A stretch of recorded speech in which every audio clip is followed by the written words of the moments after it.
And we are also recording this webinar, so you all will have access to it afterwards, along with the PowerPoint and some other resources.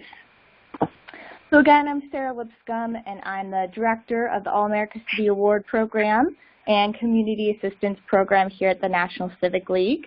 And we are a 123-year-old nonprofit that aims to create inclusive, thriving communities by inspiring, supporting, and recognizing equitable approaches to community decision-making. Also on this webinar today is my colleague, Carla Kimbrough, who is the Program Director of Racial Equity here at the National Civic League. So the All-America City Award is our flagship program. It began in 1949 to recognize exceptional civic engagement in local governments.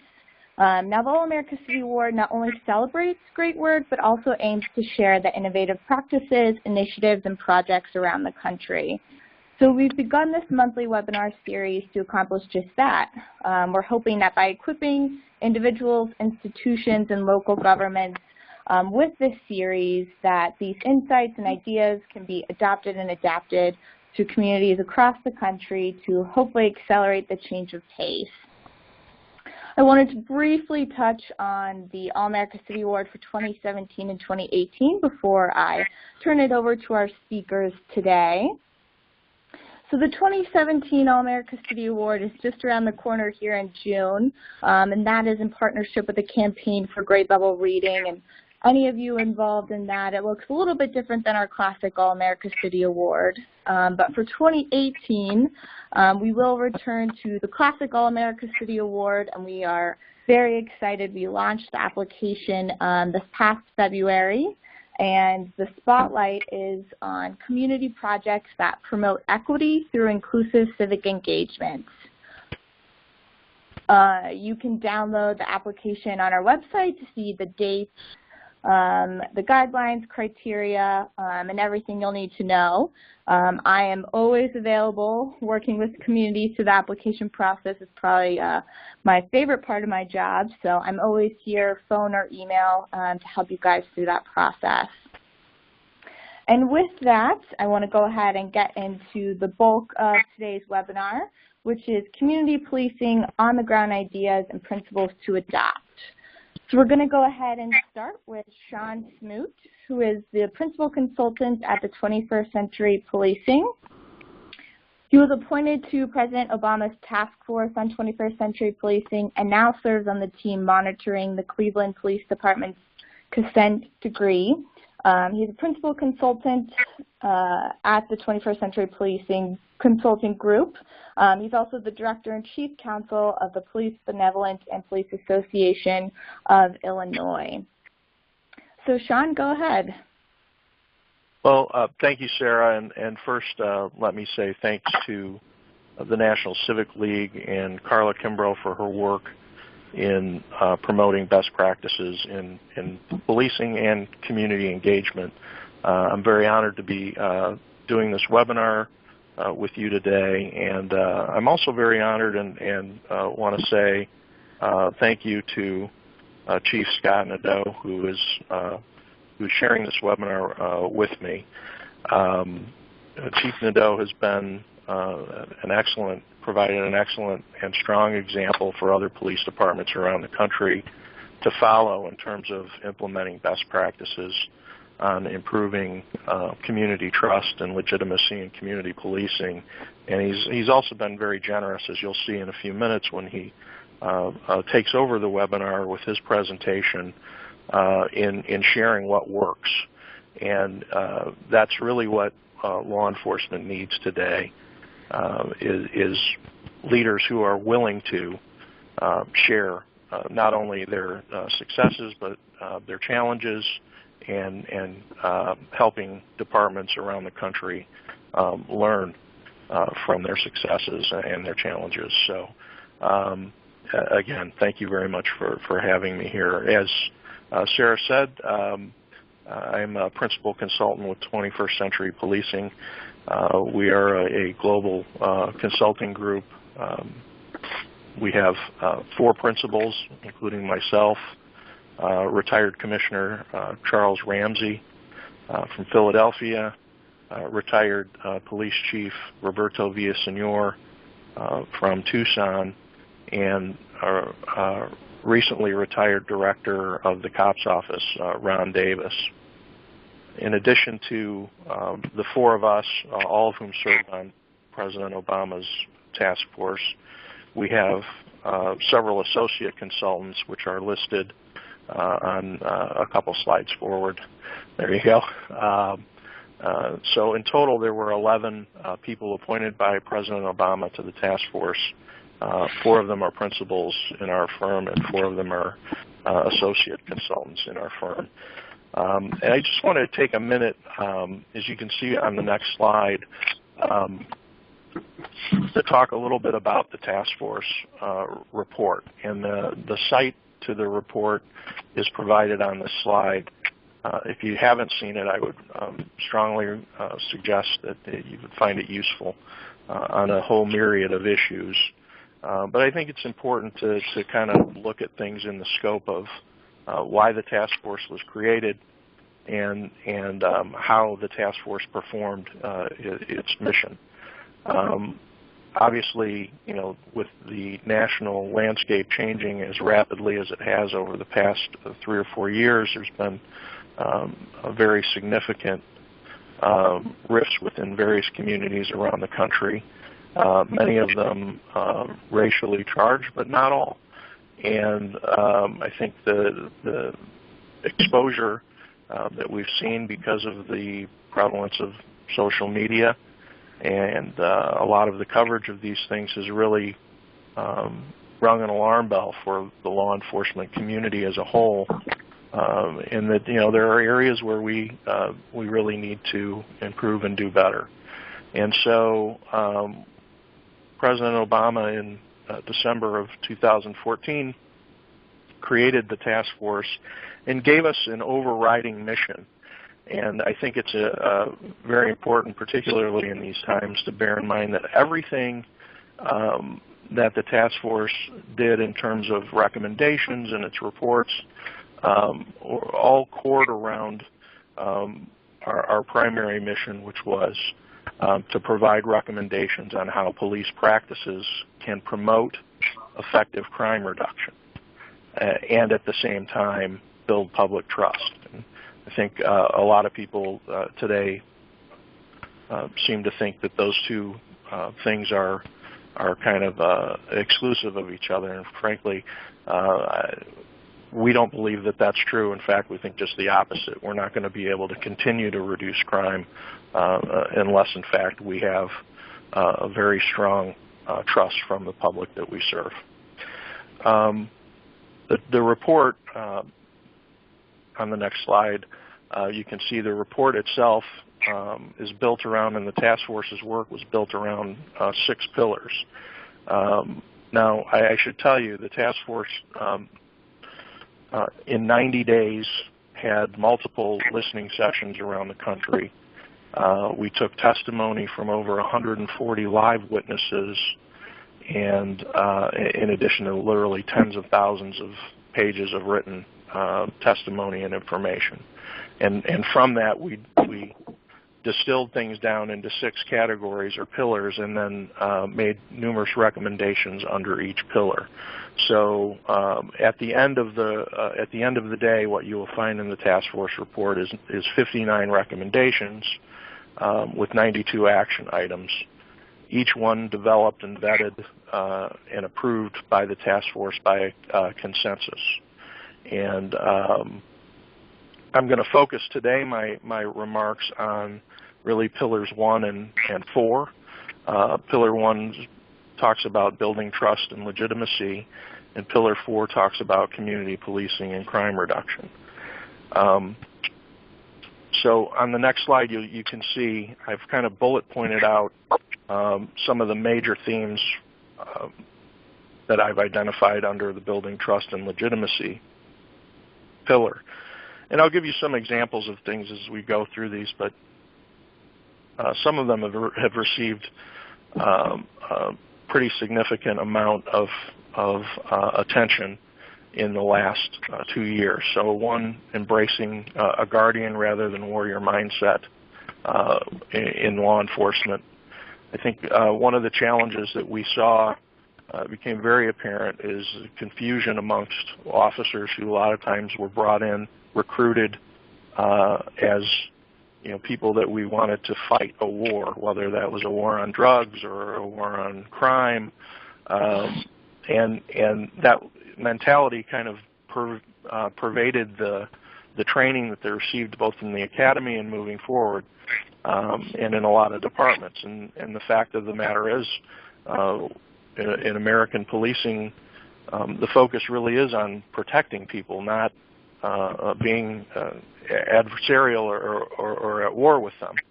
And so we go into a pretty good amount of detail on why this is important in terms of changing the culture of policing. And this is really a concept that's being embraced now nationally in terms of recruiting, in terms of basic training, and then also in-service training. In addition to that, and really goes hand in hand, the second bullet point is adopting procedural justice as a guiding principle for internal and external policies and practices. And procedural justice is really centered around less about the process, or I should say less about the outcome, more about the process. And so there's been a tremendous amount of research done recently on procedural justice, both internal and external. When I say internal, I mean within the organization. So there are a number of studies that have been done trying to measure what causes stress amongst police officers. And the number one thing cited as a stressor for police officers, not even close, above the myriad of other things that officers have to deal with. I would have thought it would have been like, being shot or being involved in a critical incident of some kind. The number one source identified of stress among officers was how they would be treated by their own department, how they would be treated by their supervisors. That's a real red flag that there's not a procedural justice at the center or the core of the principles of that department. On the other side of the coin, external procedural justice is how citizens feel or perceive their interactions with police officers. And again, based on a lot of very sound research, what has been discovered is, just taking as an example a traffic stop, a person is far less concerned about the outcome, whether they get a ticket or not, than they are about how they were treated during the stop. And so if they feel like an officer treated them fairly and respectfully, the research has showed they really don't care if they probably care, but they don't feel animosity towards the police, even if they get a ticket, or regardless of whether they get a ticket or not. That's pretty, I think, pretty interesting stuff, because most people assume that, well, if they get a release from a traffic stop without a ticket,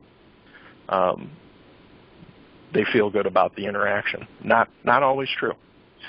And so, kind of moving through these other bullet points, things that recommendations that are important to do in terms of building trust and legitimacy, establishing that culture of transparency and accountability, using positive enforcement activity to engage communities. And the chief will give you some good examples of what they've done in Columbia Heights along those lines. The other thing is, something that really hasn't been done in a lot of departments over the years is considering what potential damage to public trust could occur when they're implementing crime-fighting strategies. So, and I'll get to that a little bit more in the next slide, but I think it's important for us to really think about what the impact of implementing a certain strategy will do in terms of our relationship with the community. And that could even include things like, immigration issues, which seems to be a pretty popular issue to talk about today. One of the things that the task force recommended was that immigration be decoupled from state and local law enforcement. It's very difficult to police a community, particularly an immigrant community, and have a relationship which is necessary for community policing to occur with people in that community when they're constantly in fear that the local police are going to have them deported or think something along those lines. And as a result, what we've seen in many immigrant communities are terrible waves of crime, particularly crimes against persons that go unreported in terms of human trafficking, in terms of spousal abuse or domestic violence. And when researchers come around and to see why that happens, the main reason is the fear of the police and their ability to affect someone's immigration status. So I give that as a little bit of an example as well. And then, of course, we want to try to track the level of trust with police in the communities. I think it's very important that departments actually go out and do survey work, make that investment, and see how their citizens feel. And there are a myriad of other examples of ways to do this as well. Moving on to the next pillar, which is community policing and crime reduction. The core to this kind of philosophy is that crime reduction is everyone's job. It should be, public safety should be co-produced. It's not just on the police. It's something that has to be co-produced by the police and the community. And so, there's a number of ways to do that, obviously, and again, Scott's going to talk about some of the successes that they've had in doing some of these things in Columbia Heights, but working with residents to identify problems and collaborate on solutions, developing policies that reinforce community engagement and involvement in things, engaging in team approaches for planning and implementing, responding to crisis situations. I've seen a number of departments around the country where, instead of waiting for the crisis to happen, departments are actually proactively reaching out, putting together groups of community leaders to interact with officers and at the command level and below, so that they have a relationship, that there is an ongoing relationship between them when a crisis does happen. That doesn't light a fuse on a stick of dynamite. Instead, it provides a process where parties can come together, people know each other, they have established a rapport with each other, and they can talk about whatever the issue is and work through it. And I think it's kind of a habit that police departments can get into in terms of asking questions about, well, what impact will this have on this community, and what kind of input can the community offer us? And if you build that into things like developing new policies and procedures, that can really kind of weld the community together and create the partnership that you need to reduce crime.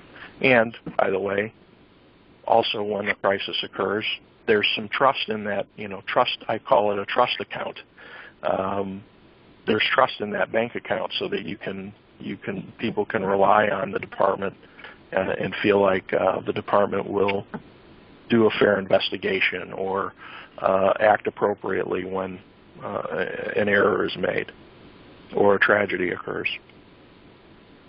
So a few other things, and then I'll move on from this slide, but a few other things I wanted to mention. A lot of times we use tactics that may seem like a good idea at the time, and we find out later that there were unintended consequences of either stigmatizing a certain group. And we do this particularly, I think, with regard to youth in a lot of cases, but also to whole communities sometimes. So if there's a drug problem or a spike in violence, you know, a few years ago, the answer would have been in many departments to just deploy a ton of officers to that neighborhood within that community and stop as many people as they could, and in some cases frisk people and really enhance that. The problem with that and what we see has occurred. You know, for every 100 people that you stop, you might catch 2 or 3 doing something illegal or having something illegal, but you've just alienated the other 98, 97. And that's not a way to get the community behind law enforcement efforts. The other thing is,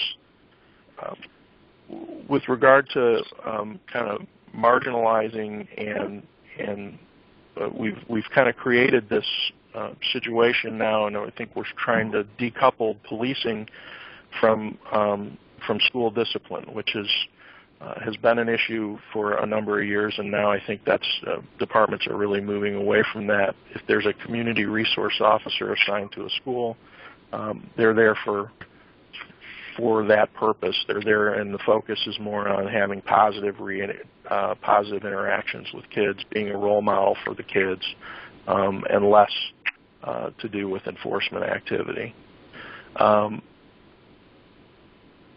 I would say just, and I don't want to take up too much more time, but I would say just for purposes of this pillar, just kind of top it off, I think we recognize that CompStat is can be very effective in terms of instructing departments on asset allocation, you know, where to put certain law enforcement assets and kind of tracking crime. But it can also be a hindrance to community policing in that you know, people get too focused on the stats.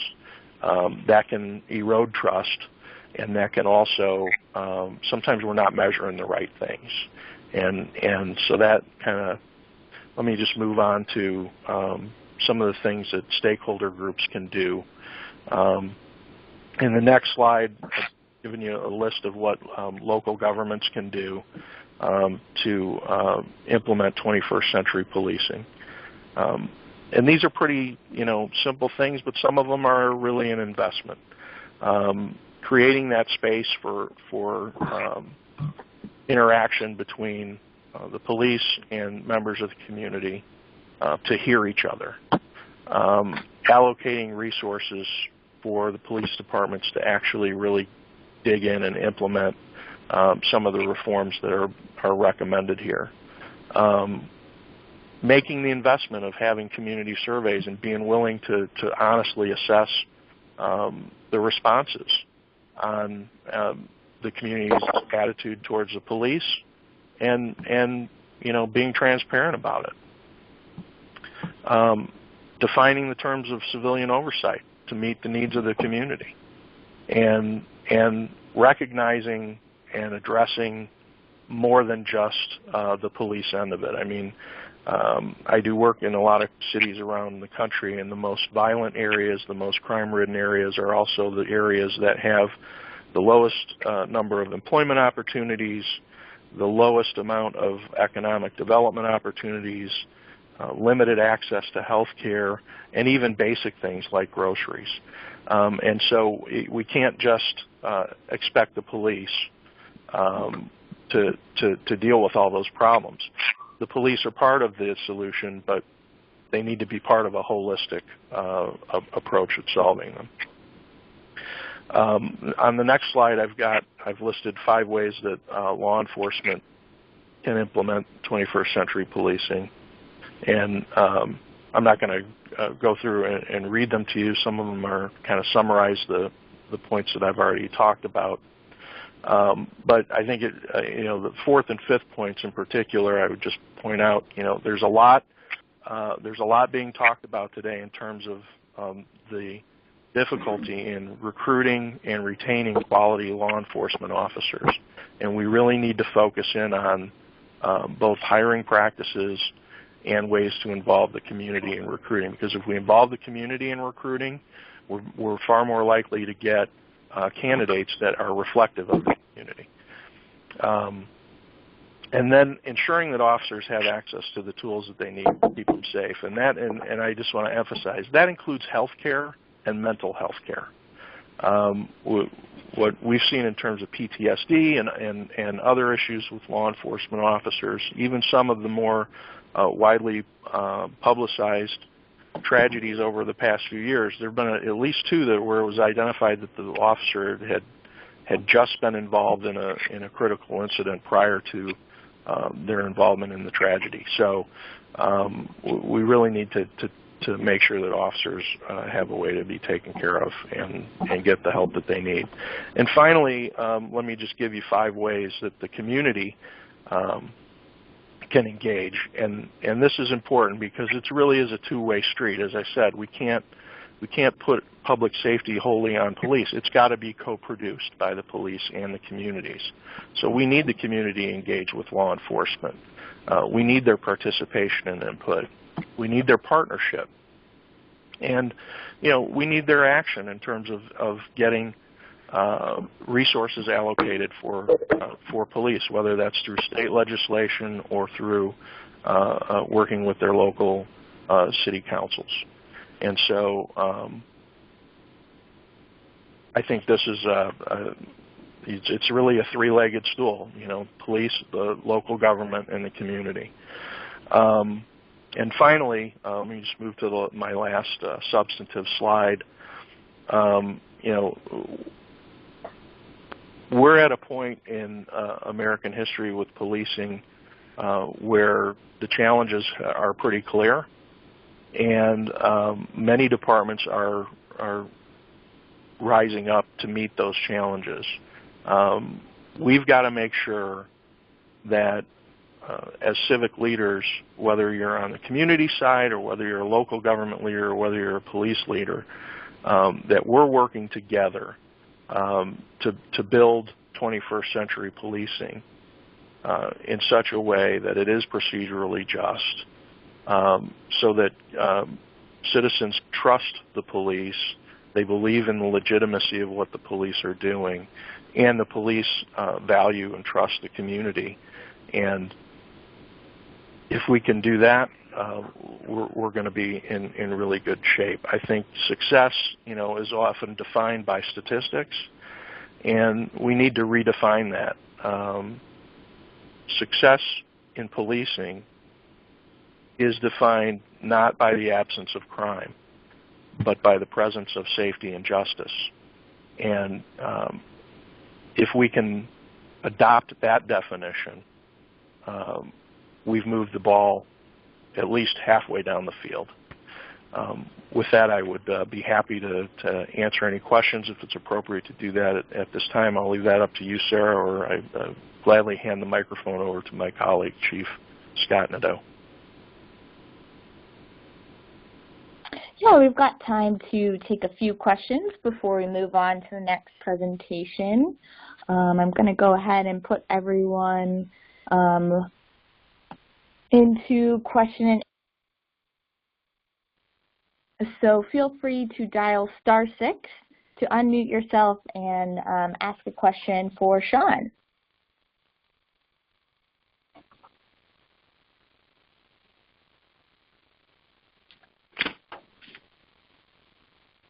Well, I always have questions. So Sean, first of all, I really appreciate you being on the call, and I like the framing that you gave at the end, that success in policing is the presence of safety and justice, not the absence of crime. I think that's a really good framework for us to move forward with. And one of the questions I had from the very beginning, you talked about the listening sessions that went into the task force report. How did you all decide who to listen to, where to get feedback from, whether it was in the listening sessions or in written comments?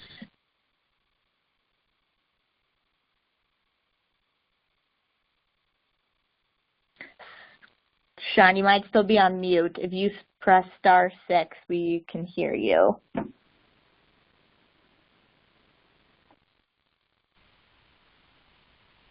Can you hear me now? Yes, we can hear you. Perfect. Thank you.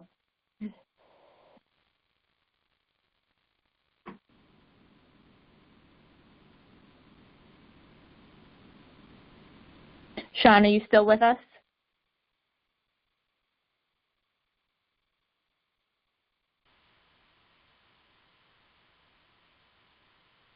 Sarah? Yes. Sean, can you hear us? I can hear you fine. I don't know what perfect. happened there. That's all right. We can hear you now. Okay, sorry. So the task force was actually staffed by both staff from the COPS office at the Department of Justice, and then by SAI, which was a contractor that worked for the White House and the COPS office, and they pretty much scheduled our did the invitation of speakers and so forth. We identified the 6 pillars and several subgroups that, and many people self-identified in terms of oral testimony. In addition to that, anybody, and including we had several just individual citizens submit written testimony. We took testimony and questions during the listening sessions online, so people could either email questions. In fact, we had some questions come in over Twitter, and every single listening session that we had was streamed live on both WebStream Live, and I believe most of them were actually carried live on C-SPAN. So we really wanted to make sure that nobody who wanted to reach us or present us with either oral testimony or written testimony was prohibited from doing so.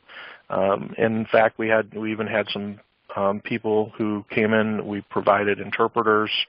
So I mean, it was. I think it was a pretty open process in terms of who was permitted or invited to speak to address the task force. Great, thank you so much. And I love that you all also had interpreters to make sure that that wasn't a barrier to people giving input. Any other questions for Sean before we move on to Scott? Okay, and we'll have time for question and answers at the end.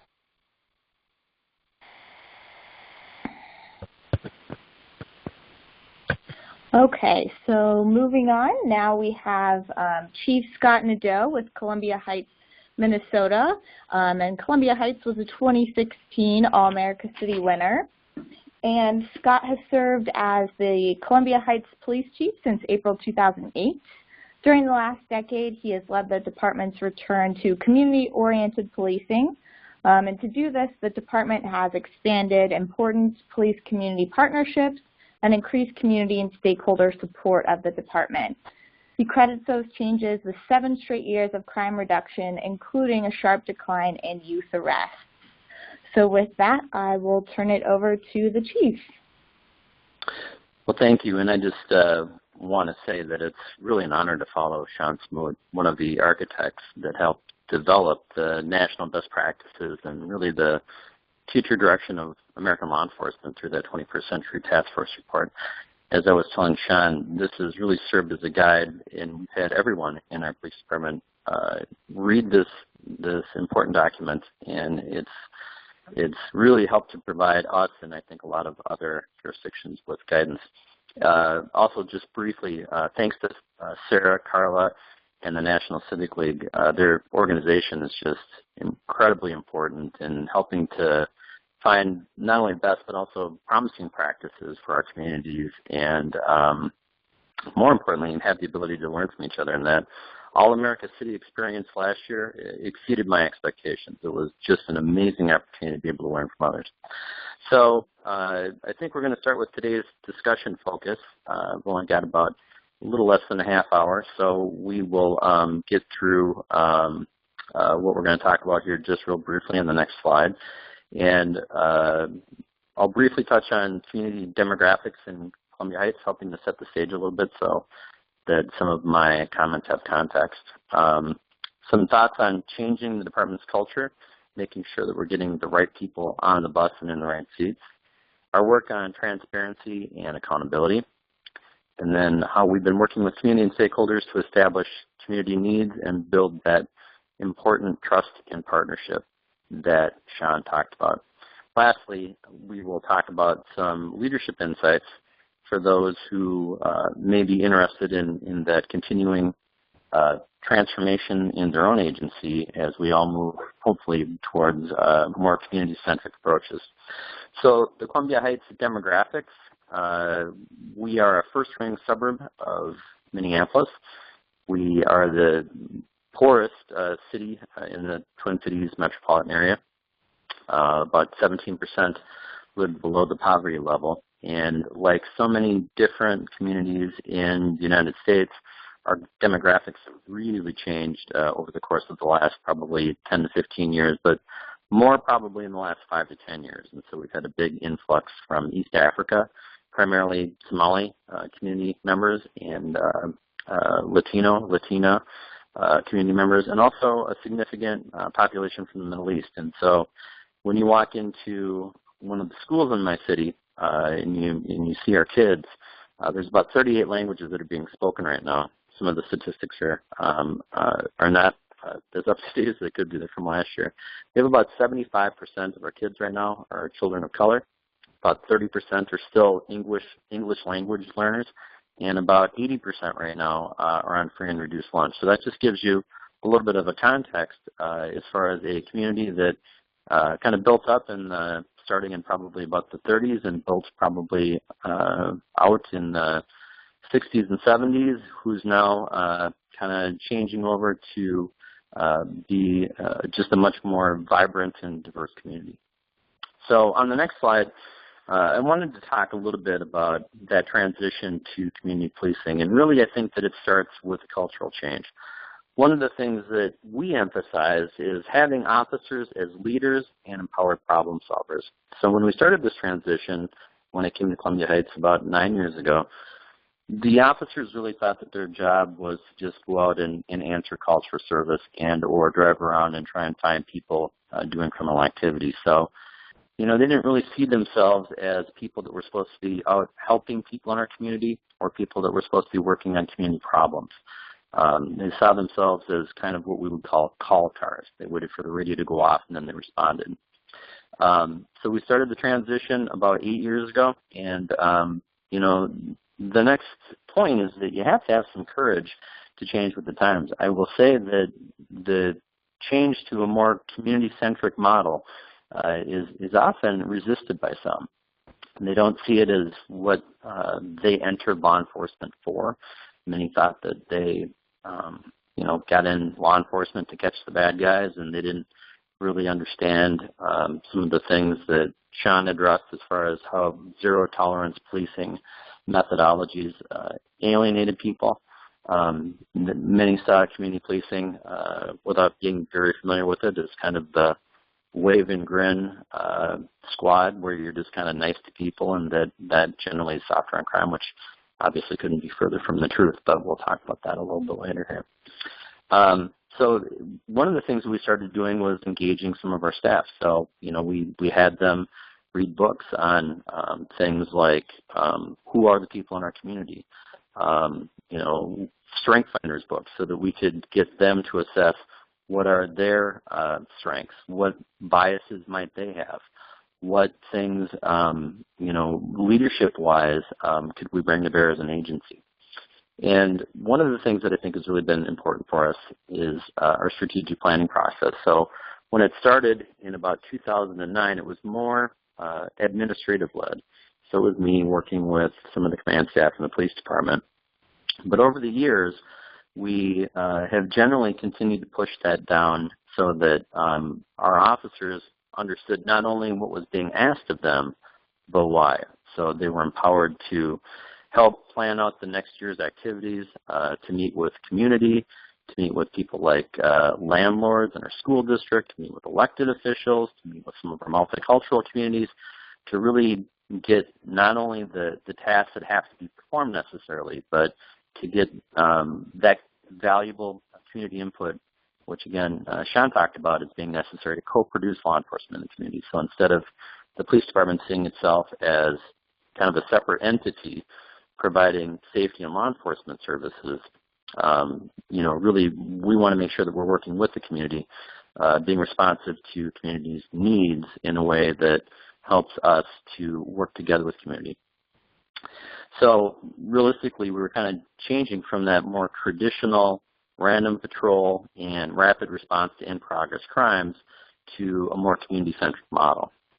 So one of the things that we started to look at about 8 or 9 years ago was what type of a workforce do we need for 21st century policing. One of the things that we picked up on was education. So in Minnesota, you need a 2-year degree typically. We started to focus on people in 4-year institutions that had maybe something other than just the skills or the education they needed from a more technical standpoint.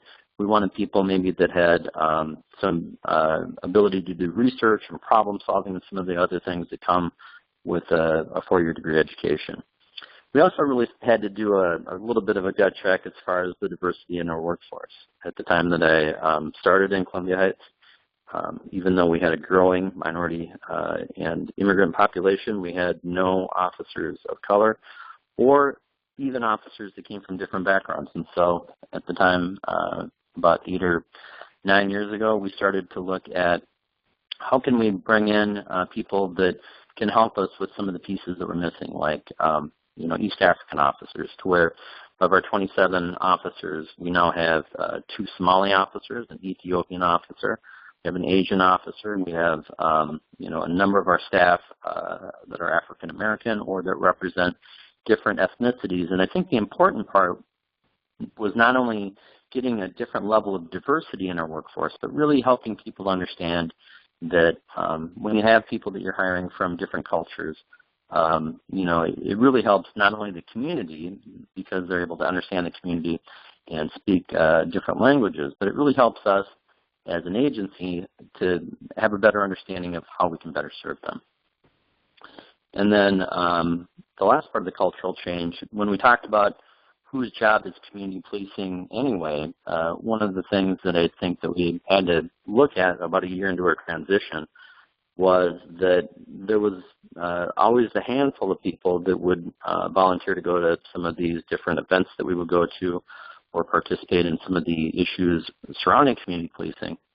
But then in many agencies, you've got other officers that are out doing more traditional law enforcement, and they don't really see the need for change. And so we had to make sure that we were having everyone in that community-oriented mindset. I went to a training last year, and there was a colleague from the LAPD who said that in his work, it didn't make a lot of sense to go out and build community and try and build relationships during the day if different officers were going to come in with a different mentality and kind of burn those bridges at night.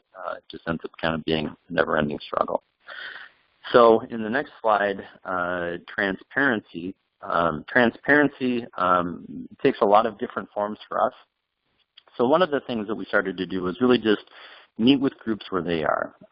As government, sometimes we want people to come to us and we'll host some sort of a forum. Really, we've had much more success in meeting groups where they are. So whether it's the youth and we're meeting with kids at school, and we'll talk about that in a little bit. The elderly, we have something called the Senior Roadshow, where we go to senior and senior-assisted communities, whether that be nursing homes or assisted living or just elderly condo buildings. And we talk to them about things like fraud and some of the other ways in which some of our elderly residents can be vulnerable. Meeting with the faith community. In our city, we have both your more traditional, religious affiliations, but we also have a mosque. We have a number of people that are Muslim and Jewish, and so making sure that we're reaching out and touching base and building bridges with all of the different groups in our community. We found that's been a great way to be able to access all of these different groups and really build some of those relationships based on trust and have a better understanding of what their concerns are.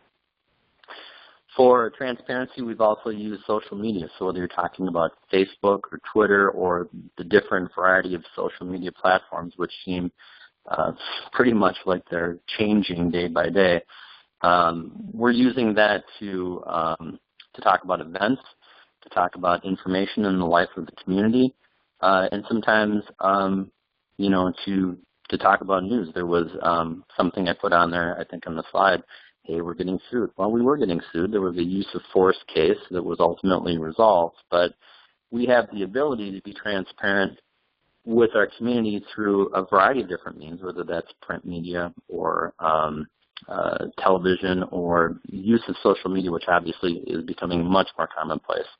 But being able to use social media to get information out has really been useful for us. And so as a recent example, we just had a forum on immigration in our community, again with our residents being heavily influenced by immigrant communities, and we posted all of the notes for that on social media and on our website and other things, so that even those who were not able to attend or were fearful about attending were able to get that information. We also do that with things like our policies, our strategic plans. We make sure that if somebody has a question about what is the police department's policy, they can go right to our website and they can find our policies. And I think that, that's probably both transparency and accountability, so that, if they see that we're doing something that seems outside of what our policy would dictate, they have the ability to see that and to make sure that we're held accountable to that.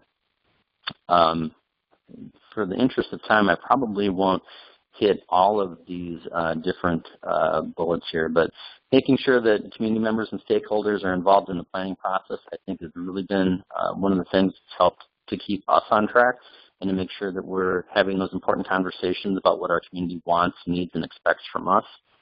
And then putting out the information. We talked a little bit about social media, but we've also got groups like it says the MAC, that's an acronym for our Multicultural Advisory Committee. So that's a group of people that represent the different ethnicities in groups in our community who come together and give us advice on different things that we're looking at as far as policies, or give us feedback and information for things that are going on in the communities. And the MAC is also a valuable way for us to be able to put information out to different multicultural communities.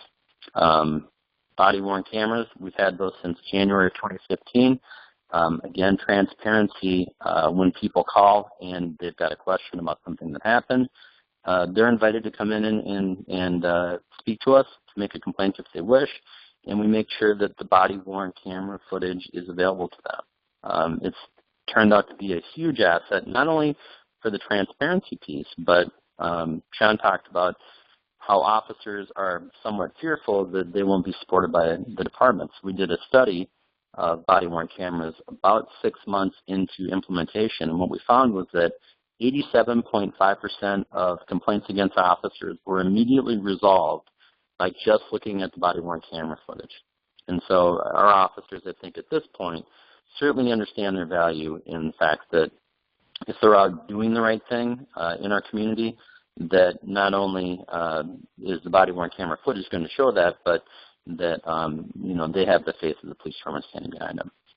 All right, so let's kind of go to the next slide, which is accountability.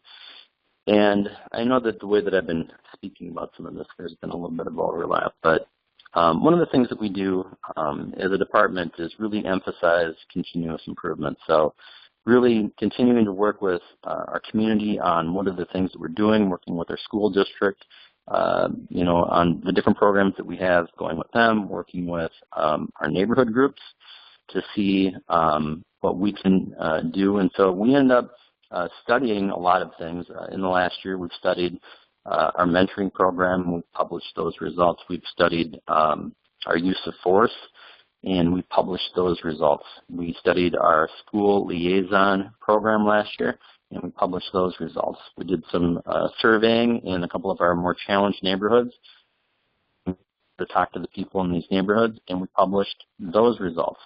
So really emphasizing that continuous improvement, and then making sure that we're publishing those things, even when they might draw questions or people might have some concern. We want to make sure that we're accountable and that the people in our community understand that we're not going to shirk away from difficult questions or things where there's responsibility. All right.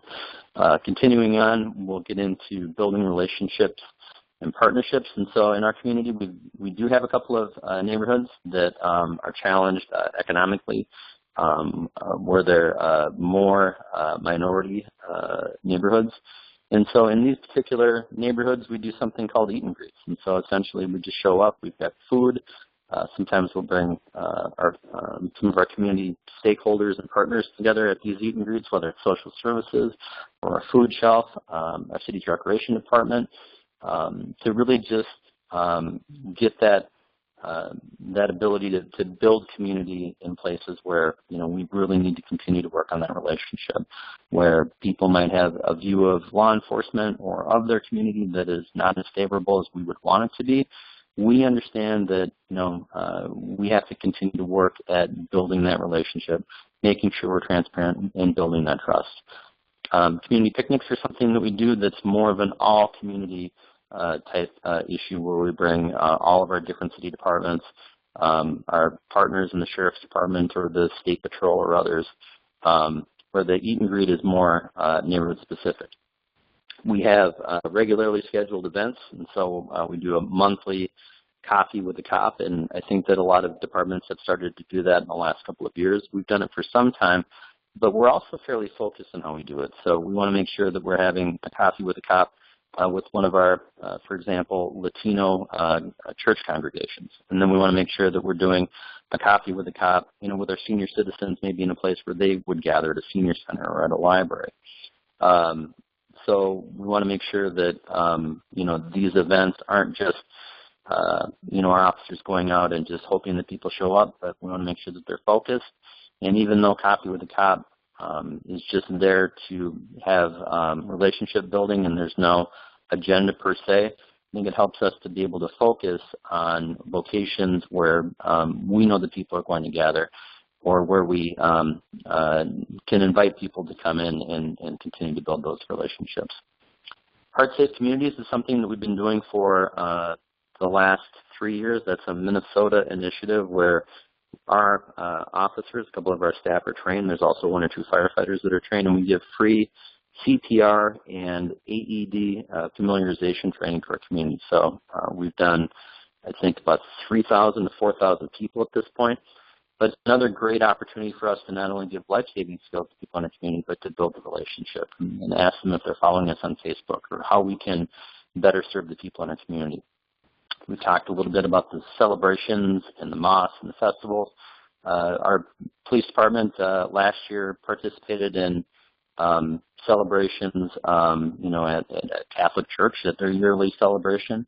And we also were invited to and participated in 2 iftar dinners for breaking of the fast with some of our Muslim communities. So again, looking for different ways that we can be impactful, looking for different opportunities to connect with all of our different partners. So on our next slide here, as cops, as people who care, I really think it's important, particularly in light of some of the challenges that are being faced in law enforcement right now, that we take the opportunity to humanize our cops and give them some ability to be out in the community, working with community, meeting them in positive spaces. I can tell you that it's really had a fundamental change in our officers, and help them to understand that, even though a lot of our contacts with our community are negative, someone's home's been broken into, or they've been the victim of an assault or some sort of a warrant arrest, that, a great number of people in our community really, truly appreciate the things that they do. So just kind of going down the list, we've got the Sheridan story. That is a program the school district had because, again, we do have some amount of poverty, so our officers and police staff go in on Fridays during the school year and help anonymously fill backpacks for kids that don't have enough food for the weekend. We've got a bike giveaway program that we do where we take some of our impounded bicycles that would have gone to auction and not garnered very much money, and we work with the local bike shop. We fix them up. We work with our Lions Club to donate some bike locks, and our police association donate some helmets, and we give those away to kids that need them. Shop with a Cop is kind of one of those programs that is big nationwide, but we do it a little bit different, where we work with some of our faith community, some of our business community, as well as donations from our officers. And then we take the parents of kids who have been identified by the school district. We take the parents shopping so that they can buy gifts for their kids. We want the parents to be the heroes of the day, but we know that there's people in our community that are in need, and so we're happy to help support them. I could continue to kind of list off all of these different things, but I can see that I've got a couple of slides left here, and I've only got about 5 or so minutes here. So, you know, a lot of work in trying to support our nonprofit partners, a lot of work in trying to make sure that we're contributing to our kids. This year, for the first time, our police association, we're only 27 officers, but we've got a $1,000 scholarship that will go to a student in need from our high school. So we went from almost no community policing to about 6,000 hours of community policing, despite the fact that we are one of the busiest law enforcement agencies in the county. We did add one position, but the bulk of those hours came because we wanted everyone to be doing community policing in our city instead of having it just a job of 1 or 2 people. So one of the things that we had to get past was this we're too busy philosophy, or the waiting for the other shoe to drop mentality, where people would find excuses to not want to be invested in community policing and working with people. And frankly, there was more work for a lot of our staff. Since we've done it, the officers have seen a tremendous change in their interactions with the community. Crime is at a 40-year low. We've done a number of community surveys, which all come back as being, very complimentary on the part of the community and the way that they're viewing our officers. And one of the things that I remind our officers is that we have a requirement that you have to have 20 hours per year as a minimum where you're meeting community positive spaces and really helping to build those relationships. And that's only 1% of an officer that works 2,080 hours in a year. So last year our average was about 60 hours per officer, but we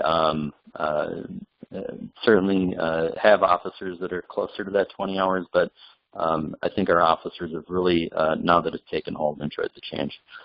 So we can skip that next slide on a video, except that I will say that there's great video that's on our website at chpolice.com that talks about our work on this particular example that I'm going to share with you, which is the City of Peace Parks and Community Center. Again, we've got this police officers as problem solvers methodology, and then neighborhood in our city, which is predominantly Somali. We had a couple of different things that happened. We had a young man that was recruited to go fight for a terrorist organization, who was ultimately arrested and then charged by the FBI. We also had a murder in the same neighborhood about 6 months later involving some of our Somali community members. And we found as we went into this neighborhood that people did have concerns. However, we didn't have that sort of a relationship with them where they were proactively calling us and talking about their concerns. So what we did was we started to go door to door. Again, it helped that we have officers from that culture, but we started to talk to them and try and build that relationship. We had some meet and greets, but we knew that that wasn't enough, and so we started to ask them through surveying, what is it that you would want from your community? What is it that you would like from the police department? And ultimately, what they came up with was that they had a small city park, and they would want that improved, and then maybe if they could have a building. And so the police department, working with community development and trying to secure some state funds and federal funds, was able to expand the size of the park by buying a foreclosed, dilapidated duplex next to the park. It was then expanded. We put new playground equipment in, and we're in the process of right now building essentially a park building and community center where we're going to partner with about 5 or 6 different strategic partners, including our school district and our local mental health provider and our food shelf and others, to make sure that we've got parenting education classes, English as a second language classes, recreation will be involved.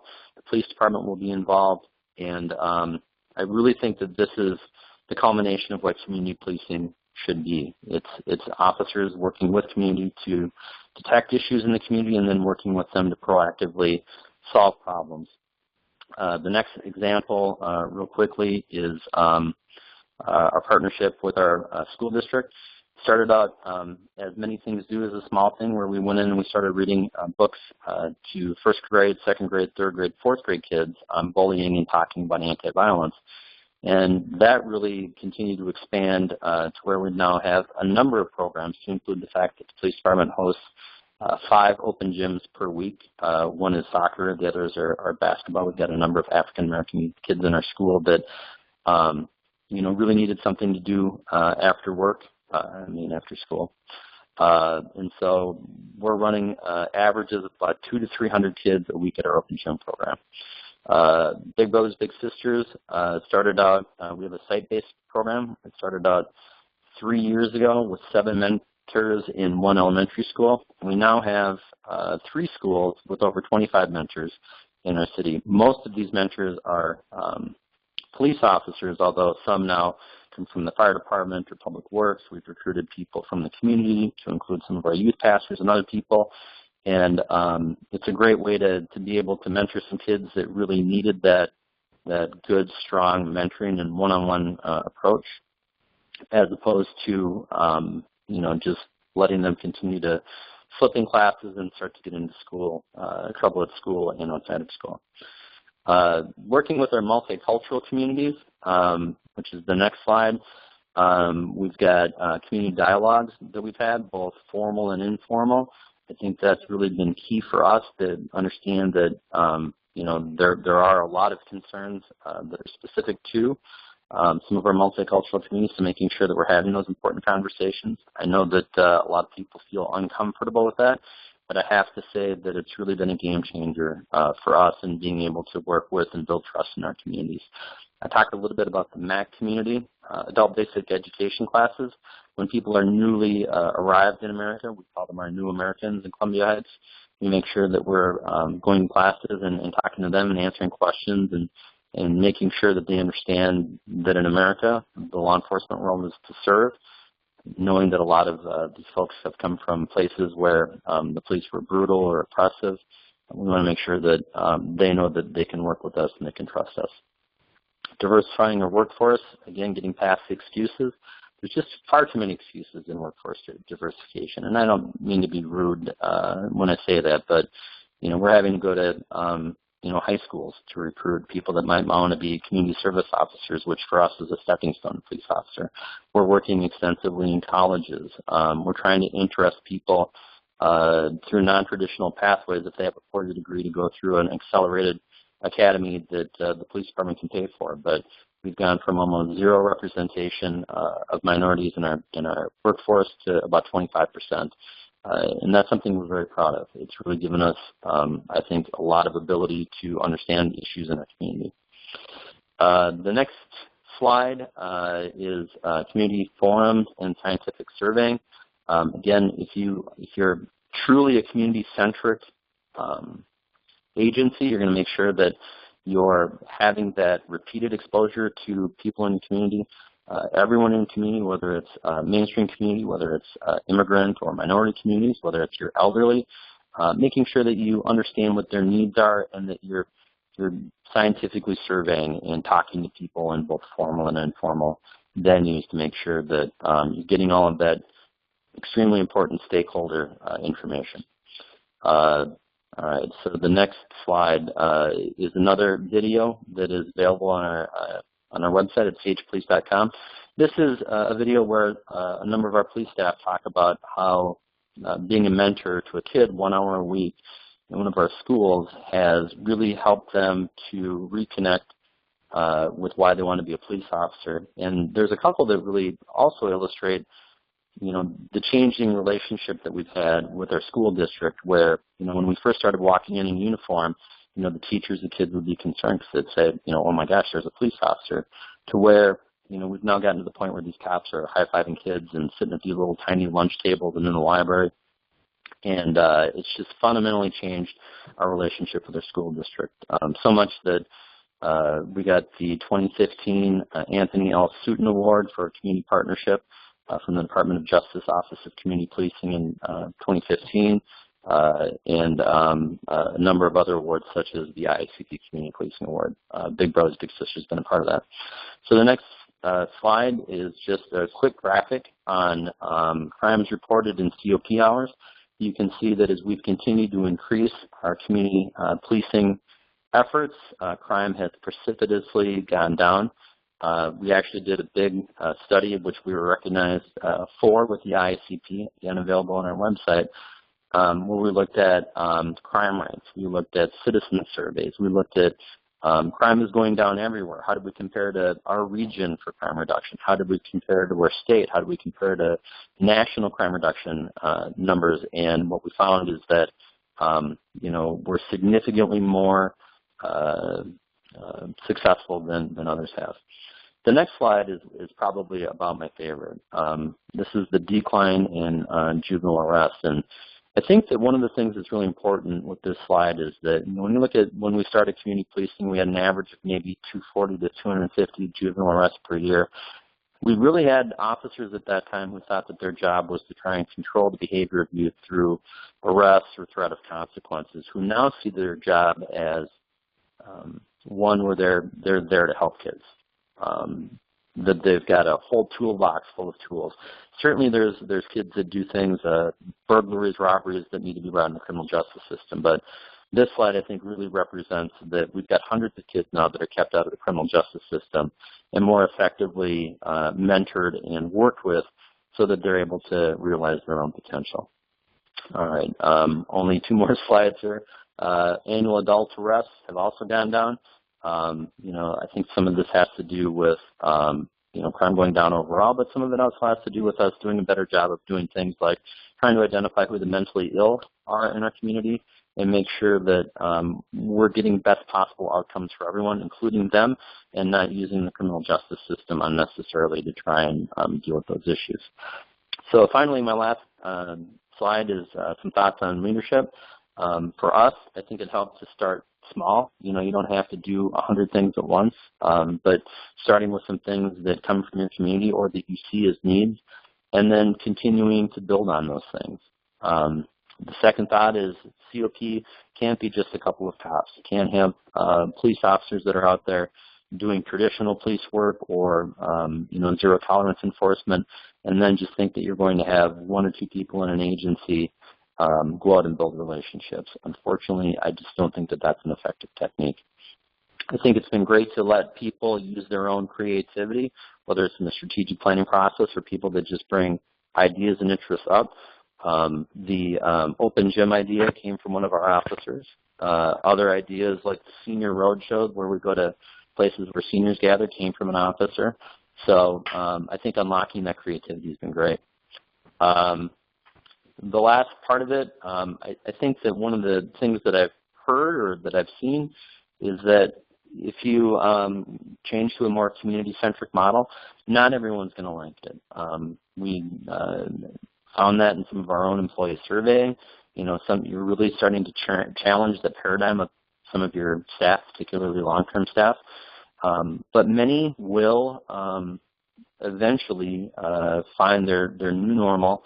And even though they may not see the reasons or the value initially, they'll come back around and in the end, they'll have a much more satisfying experience as a police officer knowing that they're doing things that are impactful and helping the people in the community. So with that, I'd be happy to take any questions, and I apologize to everybody for running over there a little bit. Great. Thank you so much, Scott. Really appreciate the time and your presentation. Since we are quite a bit over, I think we'll go ahead and end the webinar now, but we will provide contact information so you all can follow up with Sean and Scott.